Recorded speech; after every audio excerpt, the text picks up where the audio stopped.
Okay, so good morning everyone. Can you verify please kung discuss about sa results? Hello? Or wala pa no? Sa live section siguro pa nakaka-discuss.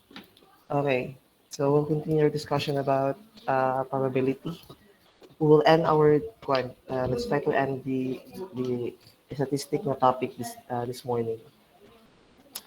Just tell me, pakita lang niyo ang PowerPoint sa yung end.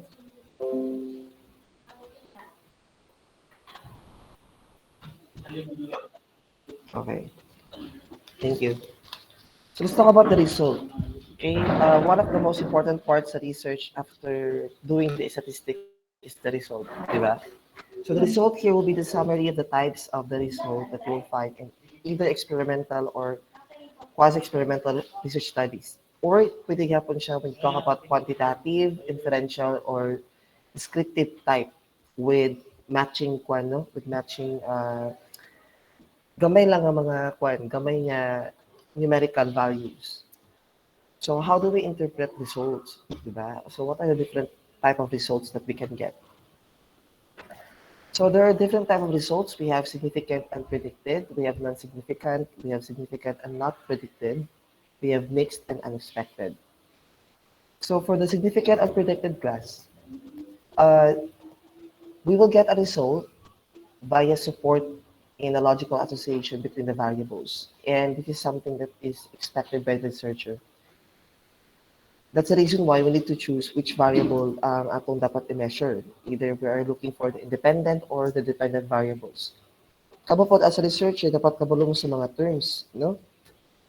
You know exactly the terms that you're looking for, especially when you are trying to establish a questionnaire kung asa dito po nakabutang ang mga variables ninyo. If we know already the if a statement of the problem ninyo kabulong na po unsay significant sa study ninyo, that will dapat mo show as you go on with your as you as you create your questionnaire. Even if mag-adapt ng questionnaire gikan sa online or other researches, dapat naka-establish ito daan. The non-significant po, these are type of result that are negative or inconclusive, or it shows no significant difference or relationship. If we go back on the hypothesis of your study, natin different hypothesis na again natin duha ka hypothesis na gaka-create. The one that is accurate and the one that is a failure. Or instead of approving the others the other side sa ato ang hypothesis, we tend to explain both sides, no? So it's not just about positive lang result dapat. There should be negative. Or when you do the explanation, dapat neutral lang. So if we come up with a non-significant difference or relationship, is it dapat siya negative impact sa atong study? The answer is no. Diba? Wala siya negative impact. Instead, you will have to explain, okay, why did you get that negative result? Why did you get that inconclusive results? And why is it not showing sa ato ang on the first part of the study, and why is it na dili na siya mao atong gipangita, no? So muna siya ang mga type of something that we will encounter pag maka-come up to with a negative result, which is not part really of the study. Pero since na may result, no, so we need to explain. You have to defend. So how will you defend it? Diba? Mag-base ka dito sa positive outcome. If the majority of the answer is based from the negative outcome, try to explain further the reason. Okay, do not just say, ulagi ba kay, hindi maungi pangita na mo, sir, sorry. So, don't say that nga, sorry. Gusto na siya mao. No, we have to defend that one. Why is it non-significant? Also, we have significant and unpredicted. These are something that is opposite of what we were expecting sa atong study. mga surprise na result. Like for example, you're expecting the probability of your study is about let's say 53%, and then you come up with a result wherein 75% of the study is really siya. It's quite approved it's quite uh, convincing.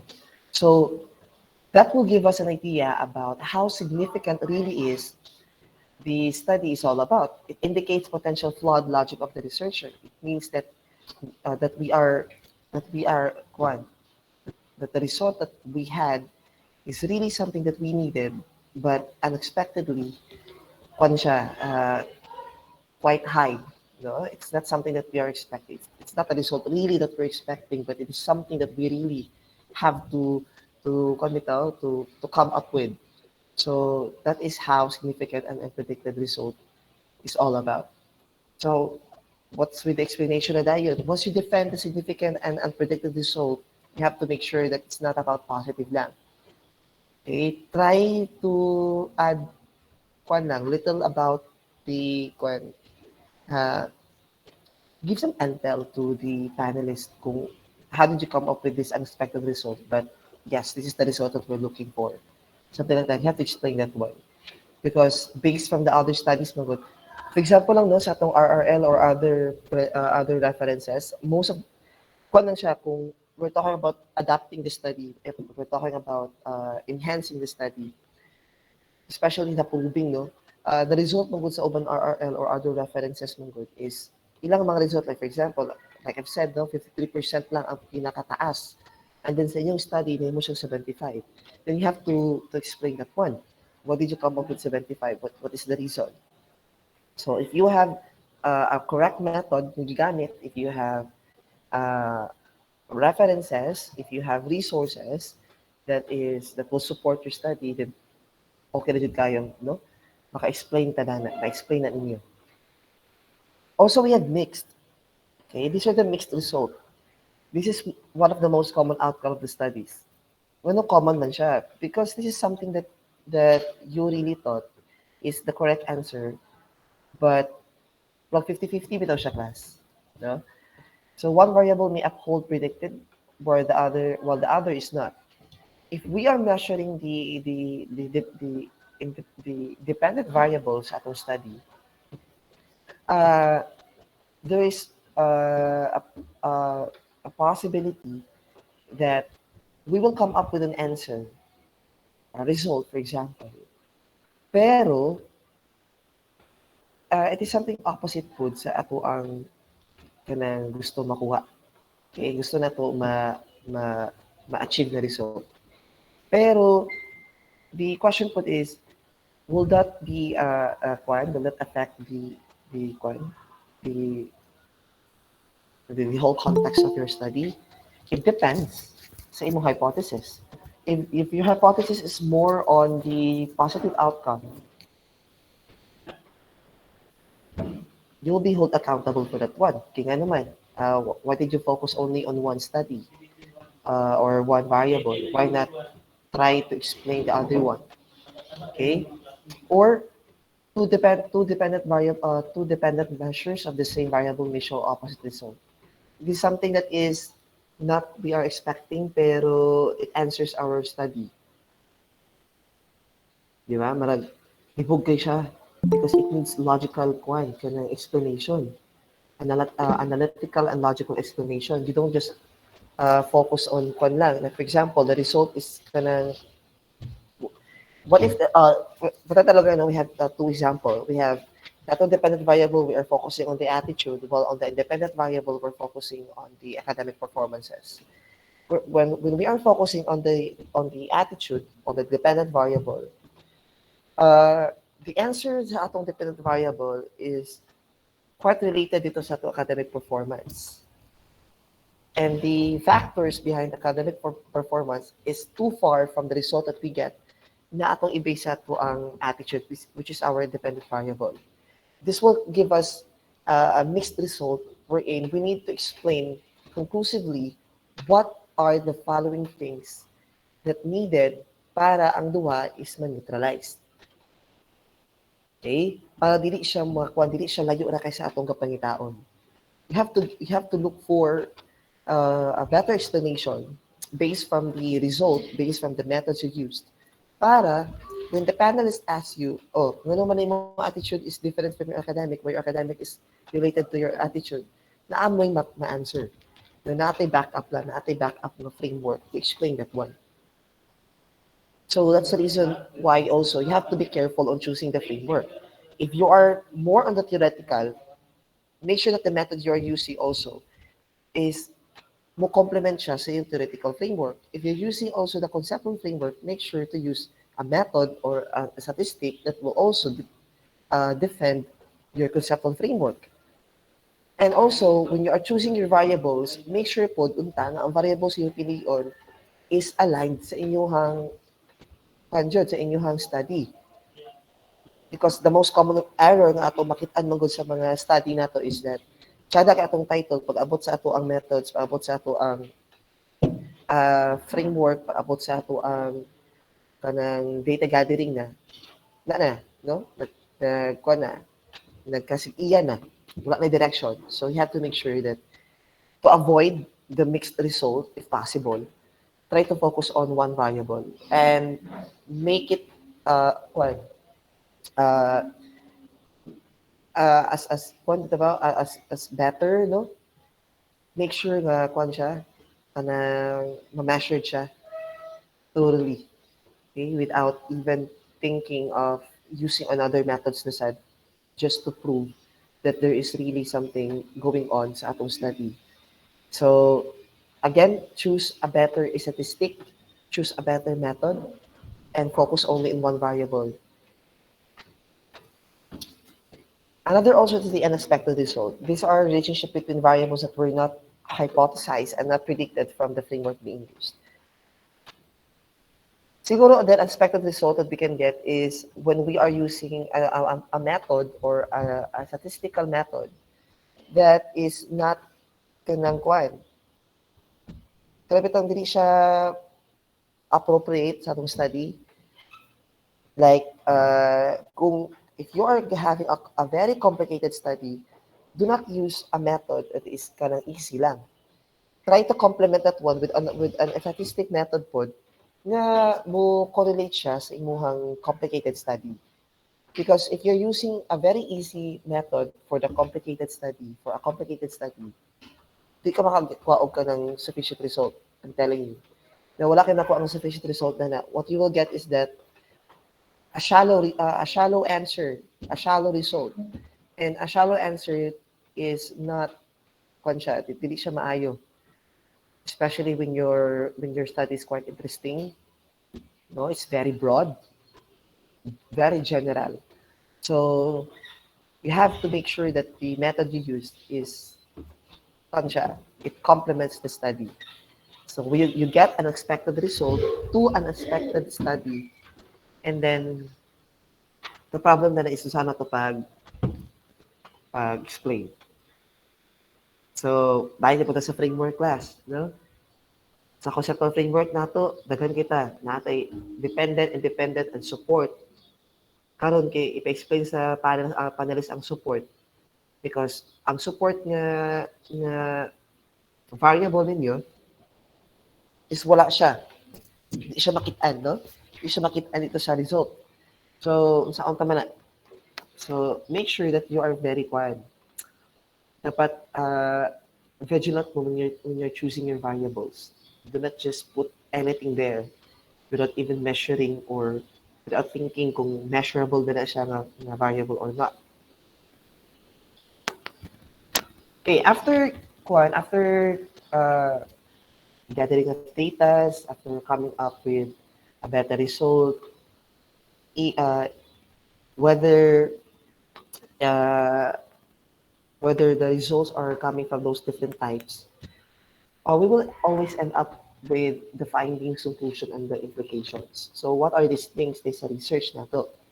For the findings mo good, the results of the research study that have been translated and interpreted, this is something that we can get after identifying the different problems that we have encountered, especially when we are questioned on the methods we used, the result that we have, that the result that nakuha nato sa atong study. So these are the things that has been translated already, interpreted. Sa inyong research mo good, na-observe na to, so, the explanation or the findings that we get from the result were based from the hypothetical studies that we established beforehand.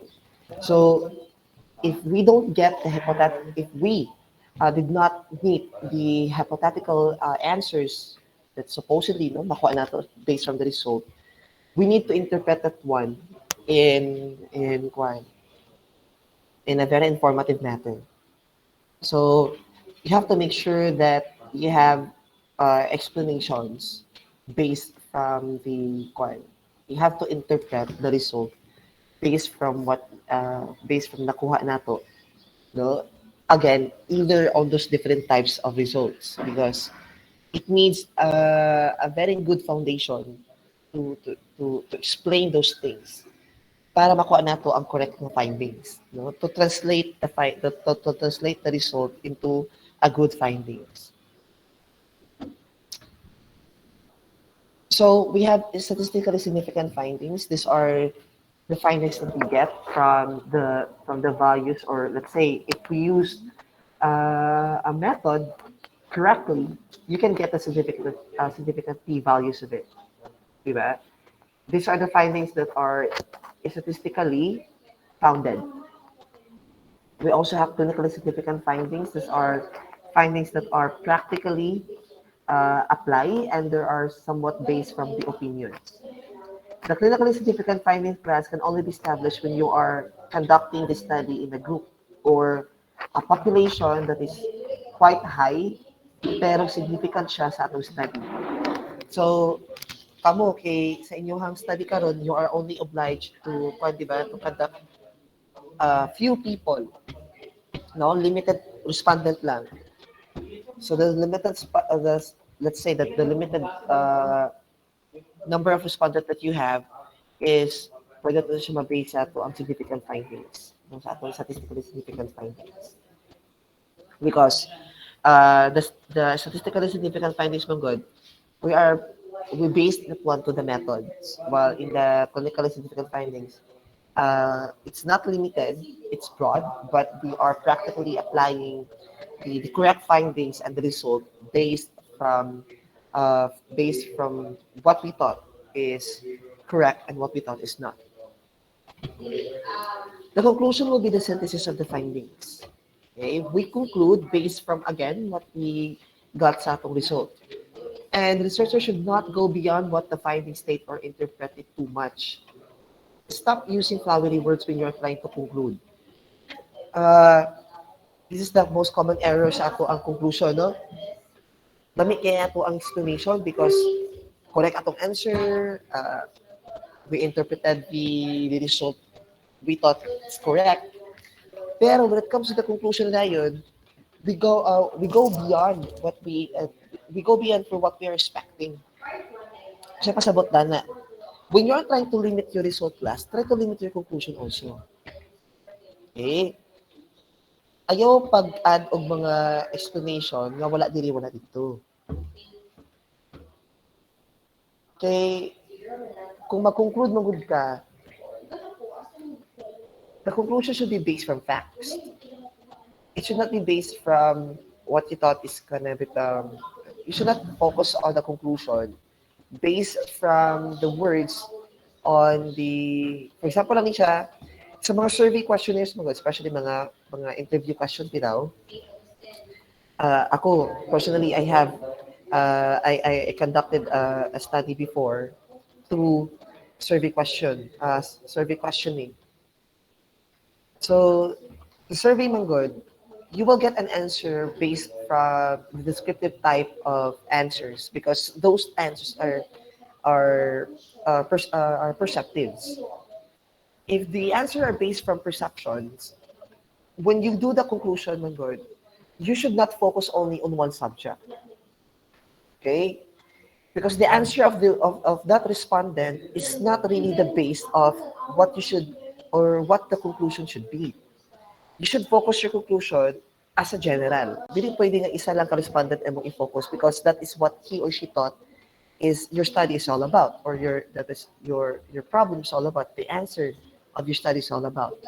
So, kung mag-conclude ta, in general na to, okay, we focus on usa kay pinaka-quiet, usa kay pinaka-real score sa ato ang so if I have 20 respondents and they have different answers, I have to look for the very basic and the very common answer sa ilang tanan. And that should be the focus of my conclusion tayo. No? Because di mo ta makakuha, we're not really sure that we can get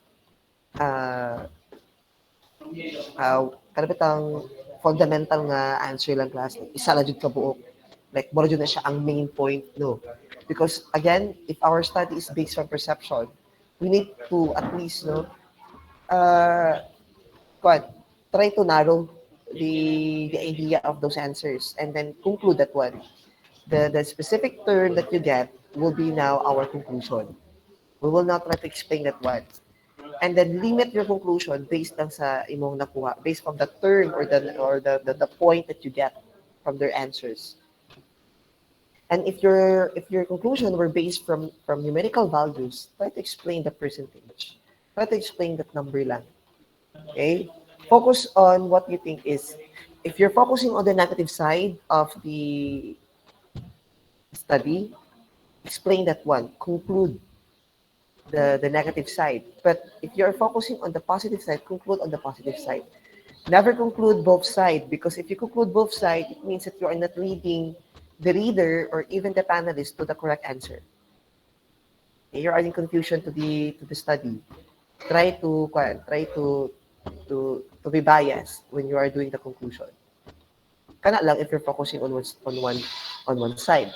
But if you're trying to study the mixed result that you get because you thought that is kung magud siya kanang balance na magud ang result, sir, walay high, walay low. Focus na din ka dapat yapon sa usa ka point. Why ngano nag-equal na siya. Okay? Create some conclusion. Ngano nag-equal na siya, ngano ka na-balance na siya, dapat di man dapat balance akong result, dapat different siya. Dapat kani ako makuha because muna akong hypothetical answers. So, you have to be careful when you're doing the conclusion. Okay? How about the implications? So, the implications will be the explanation. Okay, this will be the specific suggestion for implementing the findings. This is something that we explain. Concluding an explanation and conclusion and explanation are two different things. When we conclude, we are only explaining the focus of the study. When you do the explanation based from the implications in your study, you're actually implementing what are the things that is needed for a better findings. Okay, you are suggesting a better a better method. You are suggesting also what do you call this one? You're also suggesting method that do not kalipitan class and that do not go beyond what you are expecting. So you're also trying to educate the reader or even the one that reads the one that's critiquing your study. You are also educating them on the methods that should be correctly used when you're trying to interpret the findings and when you're trying to get the result. Because there's no perfect study. Diba? Wala may perfect na research study. That's why gani we are including the significance of the study. Diba? We are also including the people behind and the people that will be affected sa atong study. If you are not limiting our study only sa atong own good lang, we should be introducing our study also to the other researchers. Okay, so try to be more on like papatala ingon nga ang atong study is pwede siya kanang long. Pero masyado magud siya nga naay other researcher po no nga pwede mo makapaboom na to study, maka-explain pa further sa to study, and that could be part of the implication as well. Okay, suggesting more of what is good and what's not. Okay, let's include the critical appraisal because it's part of the nature of research. So these are the questions to ask. These are the questions to ask when you are trying to elaborate what your study is all about. So what statistics are used to describe the characteristics of the sample? Are the data analysis procedure clearly described? Did the statistics address the purpose of the study? Did the statistics address the